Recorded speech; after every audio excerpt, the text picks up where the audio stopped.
महाराष्ट्र की राजनीति इस वक्त ऐसे मोड़ पर खड़ी है जहां कुछ भी साफ साफ कहना आसान नहीं रह गया है। कब, कहां और किस वजह से नया बवाल खड़ा हो जाए इसका अंदाजा लगाना मुश्किल हो गया है।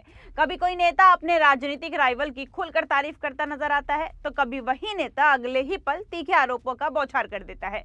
कभी पुराने विरोधी एक दूसरे के साथ खड़े दिखते हैं तो कभी कल तक के सहयोगी आमने सामने आ जाते हैं। कुल मिलाकर महाराष्ट्र की राजनीति अब सिर्फ राजनीति नहीं रही बल्कि पूरी की पूरी एक एंटरटेनमेंट मूवी बन चुकी है, जिसमें हर दिन नया ट्विस्ट और नया क्लाइमेक्स देखने को मिल रहा है। बीएमसी चुनाव के नतीजे आने के बाद यह सियासी ड्रामा और तेज हो गया है। शिवसेना और बीजेपी के बीच अब खुलकर तनातनी देखने को मिल रही है। बीजेपी यहां शिवसेना को अपेक्षाकृत कम सीटें मिलने से नाराज है, तो वहीं शिवसेना भी अपने चुनावी नुकसान के लिए सीधे तौर पर बीजेपी को जिम्मेदार ठहरा रही है। शिवसेना का आरोप है कि बीजेपी के बागी उम्मीदवारों ने कई वार्डों में चुनावी गणित बिगाड़ दिया, जिसका सीधा नुकसान उन्हें उठाना पड़ा। चुनाव आयोग के आंकड़े भी शिवसेना के इस आरोपों को कुछ हद तक मजबूत करते नजर आते हैं। आंकड़ों के मुताबिक बीजेपी के बागी उम्मीदवारों की वजह से शिवसेना के कम से कम 10 उम्मीदवारों को हार का सामना करना पड़ा। इन सीटों पर वोटों का बंटवारा हुआ और इसका फायदा विरोधी दलों को मिला। इसी को लेकर शिवसेना के भीतर नाराजगी साफ दिखाई दे रही है। पूरी कहानी क्या है, आखिर क्या चल रहा है दोनों पार्टियों के बीच, सब कुछ बताऊंगी आपको अपनी इस रिपोर्ट में। नमस्कार, मैं फिजा, स्वागत है आप सभी का 4 PM न्यूज में। दोस्तों, बीएमसी जैसे अहम चुनाव के बाद सहयोगी दलों के बीच बढ़ता ये तनाव महाराष्ट्र की राजनीति को और ज्यादा अस्थिर बना सकता है। आने वाले दिनों में ये देखना दिलचस्प होगा कि ये तनातनी सिर्फ बयानबाजी तक सीमित रहती है या फिर गठबंधन की राजनीति पर इसका कोई बड़ा असर देखने को मिलता है। दोस्तों, अगर इस पूरे घटनाक्रम को अगर जमीनी स्तर पर देखा जाए तो कई वार्डों में बीजेपी के बागी उम्मीदवार शिवसेना के लिए भारी पड़ते नजर आए हैं। जानकारी के लिए बता दें कि अंधेरी ईस्ट के वार्ड नंबर 121 में शिवसेना की उम्मीदवार प्रतिमा खोपड़े को बेहद करीबी मुकाबले में सिर्फ 14 वोटों से हार का सामना करना पड़ा था। इस वार्ड में बीजेपी की मंडल अध्यक्ष जयश्री ने पार्टी लाइन से हटकर बगावत की थी। जयश्री को कुल 175 वोट मिले, जिसने वोटों का बंटवारा कर दिया और इसका सीधा नुकसान शिवसेना को हुआ। इसी तरह दिडोशी के वार्ड नंबर 41 में भी शिवसेना को बड़ा झटका लगा। यहाँ शिवसेना की उम्मीदवार मानसी पाटिल को 596 मतों से हार झेलनी पड़ी। इस वार्ड में बीजेपी के मंडल सचिव दिव्येश यादव ने बगावत करते हुए चुनाव लड़ा और वहां 1260 वोट पा लिए। माना जा रहा है कि अगर दिव्येश यादव चुनाव मैदान में न होते तो मुकाबला पूरी तरह से अलग हो सकता था। वहीं अनुशक्ति नगर के वार्ड नंबर 143 में भी तस्वीर कुछ ऐसे ही रही। यहाँ शिवसेना की उम्मीदवार शोभा जयभावे को 943 मतों से हार का सामना करना पड़ा। इस वार्ड में बीजेपी की महिला तालुका अध्यक्ष स्वाति ने बगावत की थी, जिससे वोटों का विभाजन हुआ और शिवसेना को नुकसान उठाना पड़ा। इन सभी उदाहरणों से ये साफ है कि कई सीटों पर बीजेपी के बागी उम्मीदवारों की मौजूदगी ने शिवसेना के चुनावी समीकरण को बिगाड़ दिया। यही वजह है कि बीएमसी चुनाव के बाद शिवसेना और बीजेपी के बीच तनाव और आरोप प्रत्यारोप और तेज हो गए हैं, जो आने वाले दिनों में महाराष्ट्र की राजनीति में और उथल पुथल ला सकते हैं। आपको बता दें कि बीएमसी चुनाव में ऐसे कई और उदाहरण सामने आए हैं जहां बीजेपी के बागी उम्मीदवारों या अंदरूनी असहयोग का सीधा नुकसान शिवसेना को उठाना पड़ा है। आज सत्ता की आंखों में आंखें डालकर पत्रकारिता करना मुश्किल हो गया है। हम पर मुकदमे से लेकर चैनल को बंद करने तक का दबाव बनाया जा रहा है। मुश्किल दौर है, लेकिन हम हार नहीं मानेंगे। इसलिए 4 PM को ज्यादा से ज्यादा ज्वाइन करें और स्वतंत्र पत्रकारिता को जिंदा रखने के लिए जितना हो सके हमारा आर्थिक सहयोग करें। उम्मीद है कि आपके सपोर्ट से ये जंग भी हम जीत जाएंगे। कुर्ला के वार्ड नंबर 169 में शिवसेना विधायक मंगेश कुडलकर के बेटे जय कुडलकर को 970 मतों से हार का सामना करना पड़ा। इस वार्ड में बीजेपी के बागी उम्मीदवार और जिला समिति सदस्य अमित शेलार चुनाव मैदान में थे, जिन्हें 3225 वोट मिले। माना जा रहा है कि इन वोटों की वजह से शिवसेना का गणित पूरी तरह बिगड़ गया। इसी तरह वर्सोरा के वार्ड नंबर 61 में भी शिवसेना को बड़ा झटका लगा।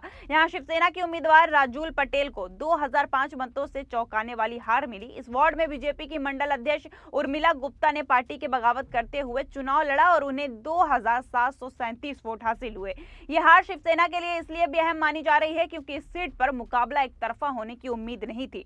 दिंडोशी के वार्ड नंबर 39 में हालात कुछ ऐसे ही रहे। यहाँ शिवसेना की उम्मीदवार विनय सावंत को 2352 मतों से हार झेलनी पड़ी। इस सीट पर बीजेपी मंडल अध्यक्ष की पत्नी सुमन सिंह ने बगावत कर राष्ट्रवादी कांग्रेस पार्टी से टिकट पर चुनाव लड़ा। आरोप है कि इस वार्ड में बीजेपी के कई पदाधिकारियों ने शिवसेना उम्मीदवार को अपेक्षित सहयोग नहीं दिया, जिसका सीधा असर नतीजों पर पड़ा। इन सभी घटनाओं ने शिवसेना और बीजेपी के बीच चल रही तनातनी को और गहरा दिया है। शिवसेना का आरोप है कि गठबंधन धर्म का पालन नहीं नहीं हुआ, जबकि बीजेपी की ओर से इन आरोपों पर सफाई दी जा रही है।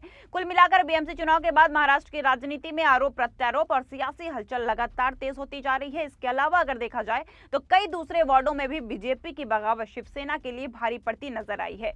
माड़ा थाने वार्ड नंबर 12 में शिवसेना की उम्मीदवार सुवर्णा गवस को 2884 मतों से हार का सामना करना पड़ा।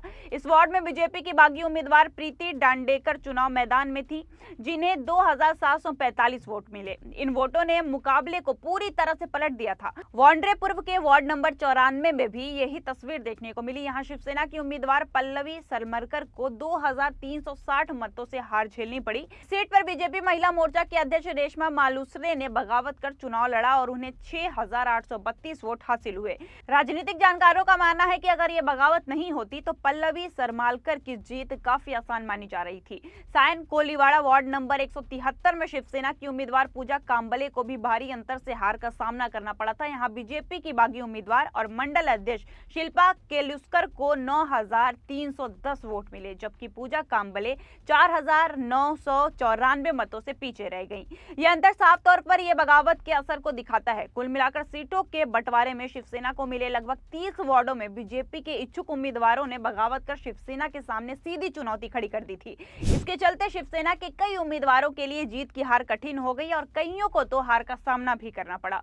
चुनावी आंकड़े साफ तौर पर यह दिखाते हैं कि इन बगावतों ने न सिर्फ नतीजों को प्रभावित किया है, बल्कि शिवसेना और बीजेपी के बीच राजनीतिक तनाव को भी और गहरा दिया है। अब एक तरफ शिंदे की नाराजगी की खबरें को मुंबई के मेयर पद से जोड़ा जा रहा है। विश्लेषकों का मानना है कि अचानक से शिवसेना की नाराजगी कई सवाल खड़े करती है कि क्या बीजेपी ने शिंदे की मेयर वाली शर्त मानने से इनकार कर दिया है, या फिर कल्याण में राज ठाकरे के साथ आना शिंदे और बीजेपी के बीच दूरी की वजह बन गई है।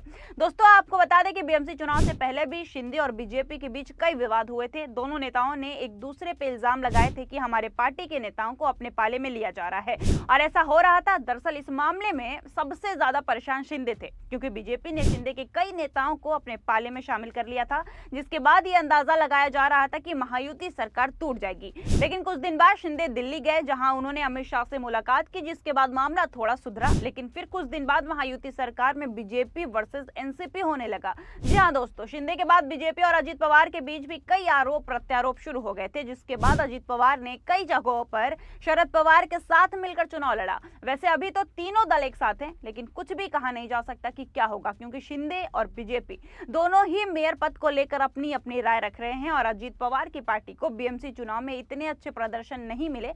अब देखते हैं कि क्या होता है। चुनाव के बाद चल रही ये नाराजगी क्या फैसला लेती है। आपको क्या लगता है दोस्तों, हमें कमेंट करके बताएं। और अब तक आपने अगर हमारा चैनल सब्सक्राइब नहीं किया है तो कर लें, क्योंकि मैं आपको ऐसे ही टाइम टू टाइम सारी खबरें बताती रहूंगी। तब तक के लिए नमस्कार, बने रहिए 4PM महाराष्ट्र के साथ।